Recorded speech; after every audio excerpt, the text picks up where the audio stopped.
You're about to hear something that almost no man ever discovers in time. Something that explains every failed talking stage, every moment a woman lost interest, every time you were perfect for her on paper. Yet she slipped away as if nothing happened. If I had understood this years ago, I would have avoided the pain, the confusion, the overthinking, the late night, what did I do wrong spiral.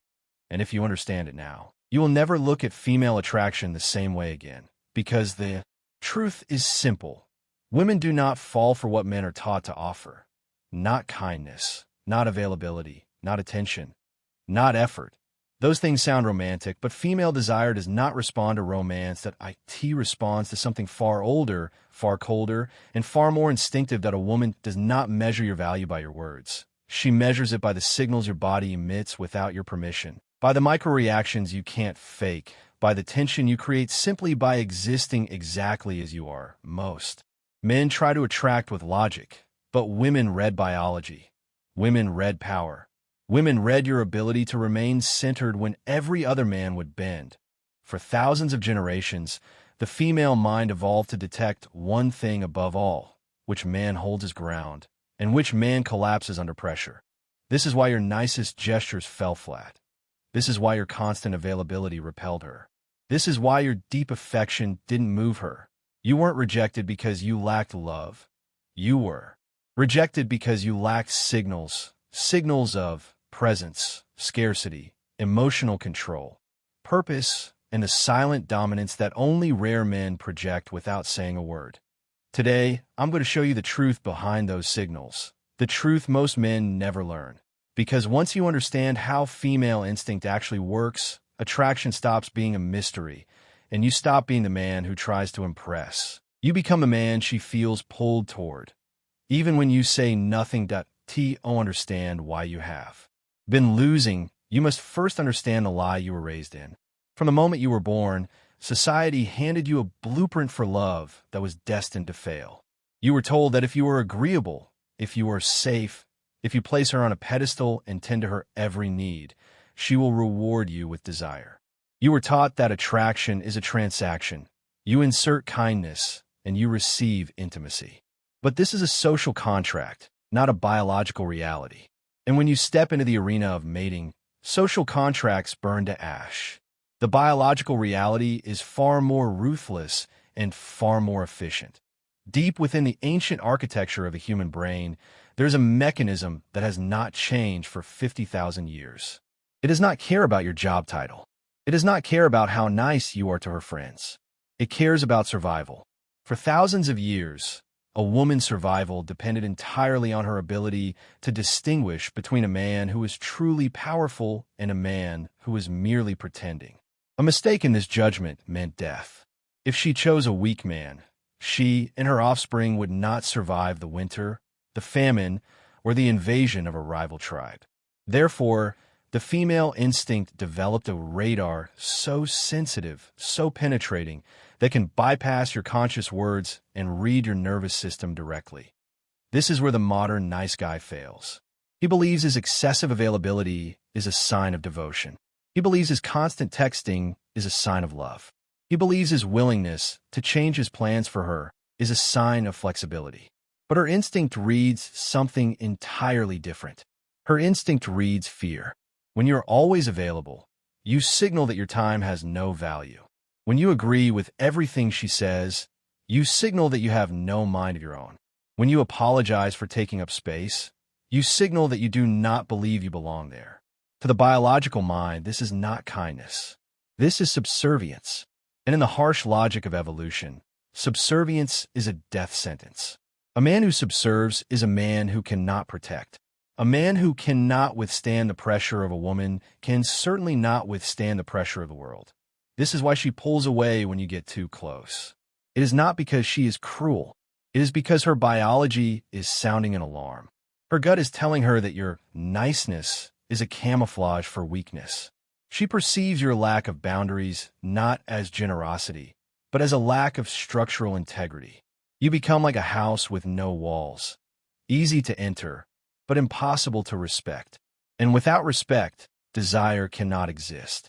Respect is the soil in which the flower of female attraction grows. If you suffocate her with affection before you have earned her respect, you are pouring water on concrete. Nothing will grow there. So, what does the biological mind actually look for? It looks for this signal of the unmoved. It looks for the man who operates on his own axis. Consider the difference between a dog and a lion. A dog seeks approval. It wags its tail. It checks constantly to see if the master is pleased. A lion simply exists. It does not ask for permission to be a lion.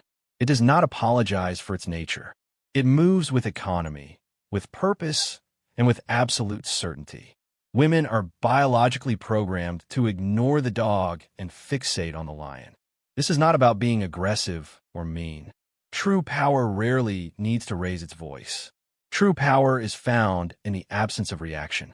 This brings us to the most misunderstood concept in dynamic psychology, the test. You have felt it before. Everything seems to be going well, and then suddenly she goes cold.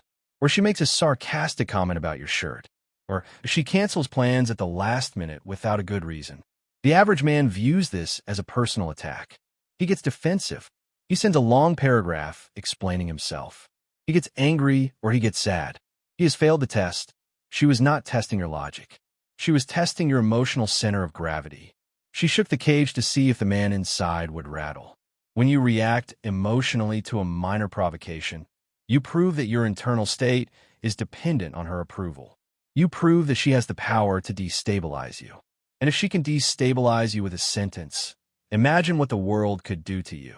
Her instinct instantly categorizes you as unsafe. However, the man who understands signals reacts differently. When she tests him, he does not crumble. He does not defend. He might pause, look her in the eyes with a calm amusement, and say nothing. Or he might make a joke.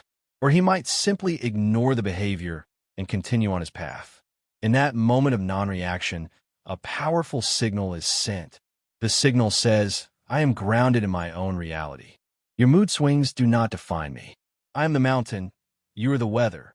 This signal bypasses her logic and hits her desire centers like a drug. She feels a sudden, unexplained wave of safety and attraction. She realizes that she cannot control you. And because she cannot control you, she can trust you. This is the paradox of control. The man who tries to control the woman by checking her phone, by demanding attention, by getting jealous, has no control over himself. The man who grants the woman total freedom, because he knows he can walk away at any moment, possesses ultimate control. This is the signal of scarcity. Economics rules human interaction just as it rules markets. What is abundant is cheap. What is scarce is valuable. When you pour your attention onto a woman who hasn't earned it, you debase the currency of your presence. You cause hyperinflation of your own value, until your attention is worth nothing to her. But when your attention is scarce, when it is earned, when you're busy building an empire or mastering a skill or leading a life that does not revolve around her, every moment you give her becomes a diamond. She starts to wonder about you. Why isn't he texting back instantly? What is he doing? Is he with someone else? Is he working on something important? In the space of that uncertainty, desire is born. Desire cannot exist in the light of total certainty. Desire needs shadows. It needs the unknown. It needs the question mark. You must be the book she cannot put down because she doesn't know how the chapter ends. The moment you become predictable, the moment you become safe in the boring sense, the book closes. The biological signal she craves is controlled danger. This does not mean being physically violent. It means possessing the capacity for chaos, but the discipline for order. The nice guy is harmless because he is incapable of being dangerous. The high-value man is peaceful, but he is capable of danger. He chooses peace. He has a monster inside him, but he keeps it on a leash. A woman feels this. She feels it in the way you hold eye contact without flinching. She feels it in the depth of your voice. She feels it in the way you take up space. Think about the concept of the rock. In a storm, the ocean is chaotic, violent, and unpredictable. That is feminine energy, fluid, ever-changing, emotional. The rock in the middle of the ocean stands still. The waves crash against it. They submerge it. They retreat. but the rock remains. It does not try to fight the waves. It simply is. You must be the rock. When she brings chaos, when she brings emotion, if you join her in the chaos, you both drown. If you remain the rock, she can anchor herself to you. She craves your solidity. She needs to know that no matter how crazy she gets, no matter how crazy the world gets, you are the immutable point of reference. This requires you to kill the boy inside you who needs a mommy. The boy wants to be told he is good. The boy wants unconditional love. The man understands that love is a byproduct of respect. The man builds a life of purpose. Purpose is the ultimate aphrodisiac. A man without a mission is a ship without a rudder, drifting in the open sea, looking for a harbor. He tries to make the woman his harbor. But a woman does not want to be the harbor. She wants to be the passenger on a ship that is going somewhere exciting. If your life revolves around her, she becomes the source of your happiness and your sadness. That is too much pressure for any human being. She will resent you for it. But if your life revolves around a mission, a business, a passion, a legacy, she becomes the companion on your journey. She fights for a seat on your vessel. She admires the captain not because he brings her flowers, but because he knows how to navigate the storm. When you are on your path, you naturally emit the signals of high value. You don't have to fake scarcity because you are actually busy. You don't have to fake boundaries because you actually have standards for who you let into your life. You don't have to fake confidence because you are actually building competence in the real world. The signals become authentic, and women are lie detectors. They can smell a pickup artist technique from a mile away. They can smell a script, but they cannot fake the feeling they get when they are in the presence of a man who has conquered himself. This is why you must stop listening to the advice of the world. The world tells you to be more vulnerable, to open up, to cry, to be softer. The world is trying to domesticate you. But a domesticated animal is never desired. It is only tolerated. Attraction requires polarity. It requires a positive and a negative charge. If you become more like her, more emotional, more fluid, more talkative, you kill the polarity. You become her girlfriend, not her lover. To maintain the spark, you must occupy the masculine pole of stability, logic, and direction. You must be the structure so she can be the flow. Every interaction you have is a transmission of data. Before you even speak, your posture tells her if you are a winner or a loser. A winner takes up space. A winner moves slowly. Have you ever noticed that powerful people never rush? Rushing signals anxiety. Rushing signals that you are late, that you are not in control of time. The king moves at his own pace. When you speak, do not rush to fill the silence. Let the silence hang. Let the tension build. In that silence, she projects her fantasies onto you. In that silence, you display the ultimate power, the power of not needing to impress. When you stop trying to impress her, you ironically become impressive. When you stop trying to sell yourself, she starts trying to buy. This is the flip. Most men spend their lives trying to sell themselves to women. Look at my job, look at my car, look at how nice I am. This is the behavior of a beggar. A prize does not sell itself. A prize sits on the shelf and waits to be won. You must internalize that you are the prize, not from a place of arrogance, but from a place of self-respect. You have standards. You have a limited amount of time on this earth. Why should you give it to a woman who does not respect your time? Why should you give it to a woman who plays games? When you're willing to walk away, you have all the power. The man who is willing to walk away cannot be manipulated. He cannot be shamed. He cannot be controlled. And this terrifies her, but it also excites her to her core. It tells her that you're not addicted to her validation. It tells her that you have other options. And because you have other options, she must work to keep you. She must become the best version of herself to stand beside you. You're not being mean. You are inspiring her to rise. This transformation does not happen overnight. It requires a rewiring of your nervous system. You have to catch yourself when you feel the urge to explain. You have to catch yourself when you feel the urge to apologize for existing. You have to catch yourself when you seek her approval. You must replace the instinct to please with the instinct to lead. Leading does not mean giving orders. Leading means going first. It means making the decision when everyone else is hesitant. It means handling the problem while everyone else is panicking. It means setting the tone of the interaction. If she is being negative, you do not join her in negativity. You lead the interaction back to a place of playfulness where you end it. You're the frame controller. There's a biological concept called pre-selection. Women are attracted to men who are desired by other women. It sounds unfair, but it is an efficiency heuristic. If other women want you, you must have value.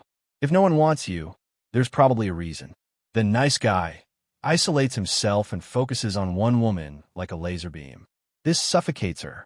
The high-value man maintains a social circle. He is seen with other people. He is vibrant. He creates a world that she wants to be part of. You cannot logic her into wanting you, but you can invite her into a world so compelling that she fears missing out on it. Your body language is the antenna broadcasting this signal 24/7. Shoulders back, head up, breathing deep into the stomach, not shallow in the chest. Shallow breathing triggers the fight or flight response, signaling anxiety. Deep breathing triggers the parasympathetic nervous system, signaling calm dominance. When you are with her, be fully present, but not fully invested. Look at her like you are trying to figure out a puzzle, not like you are staring at a goddess. Judge her. Screen her. Is she good enough for you? Does she bring peace or drama? When you adopt the mindset of the selector, your vibe changes completely. You stop trembling. You stop stuttering. You become the judge, and she becomes the auditioner. This is the secret that the naturals know without knowing they know it. They don't memorize lines. They just don't care as much as you do. And because they don't care, they are free. They are fun. They're dangerous. You can learn this freedom. You can learn to detach your self-worth from her reaction. The moment you realize that rejection is nothing more than a data point, you become unstoppable. Rejection is just her biology telling you that you haven't displayed the right signals yet. It's not a judgment on your soul. It's a feedback loop. Adjust the signal. Tighten the frame. Focus on the mission. The ancient code is written in your DNA. You are the descendant of men who survived the Ice Age, who hunted mammoths, who defended the tribe. You have the hardware of a warrior and a king, but you have been running the software of a servant. It is time to uninstall the software. It is time to stop apologizing for your masculinity and start embodying it. The signals of presence, scarcity, emotional control, and purpose are not just tactics. They're the external manifestations of an internal reality. You cannot fake them for long. You must actually become the man who values his mission more than female validation. You must actually become the man who is emotionally self-sufficient. When you do this, the dynamic flips. You won't have to chase. You won't have to beg. You will walk into a room, and the atmosphere will shift. Women will sense the density of your presence. They will catch your eye and look down, a submissive biological reflex acknowledging your status. They will position themselves near you. They will initiate the conversation. They will do the work. But to reach this level, you need more than just a philosophy. You need a protocol. You need to know exactly how to override the weak impulses in your brain and replace them with the reflexes of a high-status male. You need to know how to read the subtle cues she is giving you and how to respond with the perfect nonverbal counter. The gap between knowing this intellectually and living it viscerally is where most men fail. They read the theory, but they panic in the field. They revert to the nice guy when the girl is beautiful enough. You need a system that drills these behaviors into your subconscious until they are automatic, until you don't have to think about being dominant. You just are not if you're tired of guessing, tired of the mixed signals, and tired of watching less capable men get the women you want simply because they understand the biology that you are ignoring, then it is time to go deeper. I have broken down the exact evolutionary triggers that bypass the female logical brain and activate the primal desire centers. These are not pickup lines. These are behavioral hacks based on evolutionary psychology that force the instinct to recognize you as a high-priority mate. If you want to master the silent language of attraction, if you want to learn how to pass every test she throws at you with a smile, and if you want to build the kind of presence that makes you the inevitable choice, then you need the code of seduction.I in it. I reveal the step-by-step blueprint to rebuilding your signals from the ground up. We cover the tonality that commands respect, the eye contact patterns that create instant tension, and the scarcity loops that make her obsessed with your attention. D. Oh, not let another year go by wondering what if.